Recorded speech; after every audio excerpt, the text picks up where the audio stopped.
ঘুরতে যেয়ে যে আমাদের সাথে এমনটা হবে তা আমরা আগে কখনোই বুঝতে পারিনি। আমাদের সাথে কি হয়েছে দেখার জন্য ভিডিওটির সাথেই থাকুন। তো হোয়াটসঅ্যাপ গাইস, কি অবস্থা সবার? আশা করি সবাই অনেক ভালো আছেন।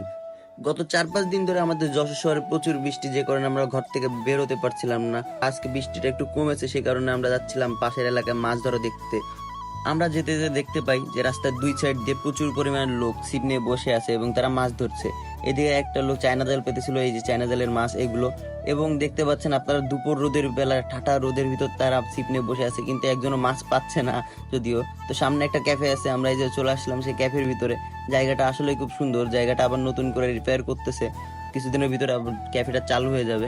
তো এই জায়গাটা খুবই সুন্দর লাগছিল আমার কাছে, আমি ফার্স্ট টাইম ভিতরে ঢুকলাম। জায়গাটা আসলে অনেক সুন্দর। জায়গাটা কোথায় আমি আপনাদের একটু পরে বলছি, আপনারা ভিডিওটি বেশি বেশি করে শেয়ার করে দিবেন যাতে এই ভিডিওটি সবাই দেখতে পারে। এখানে যেতে যে আমাদের সাথে এক ঘটে যায় একটা বিপত্তি, আপনারা দেখতে পাবেন এই যে বড় একটা গর্ত, আরেকটু হলে এখান থেকে আমরা সবাই পড়ে যাচ্ছিলাম।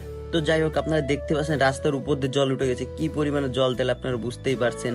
তো এখানে অনেক লোক আসছিল ঘুরতে আমাদের মতনই। আজকে যেহেতু শুক্রবার এবং বৃষ্টি কম, সে কারণে অনেক দূর দূর থেকে লোকজন আসছিল এখানে দেখার জন্য।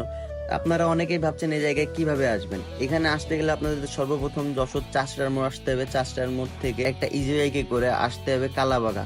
আপনারা কেউ বললেই ইজি বাইক আলাদের বললেই তারা নিয়ে চলে আসবে কালাবাগা। তারপরে এখান থেকে আমরা চলে যাচ্ছিলাম সামনের দিকে, যেহেতু বৃষ্টি পড়ছিল বৃষ্টিতে একটু দাঁড়িয়েছিলাম। তারপর আমরা ঘোরাঘুরার পরে আমরা চলে আসছিলাম বাড়ির দিকে। তারপর খিদে লেগে গেছিল, তো পুলিশ রাখে আমরা বাড়ি যাই। তোমরা পেজটি ফলো করে সাথে থাকো।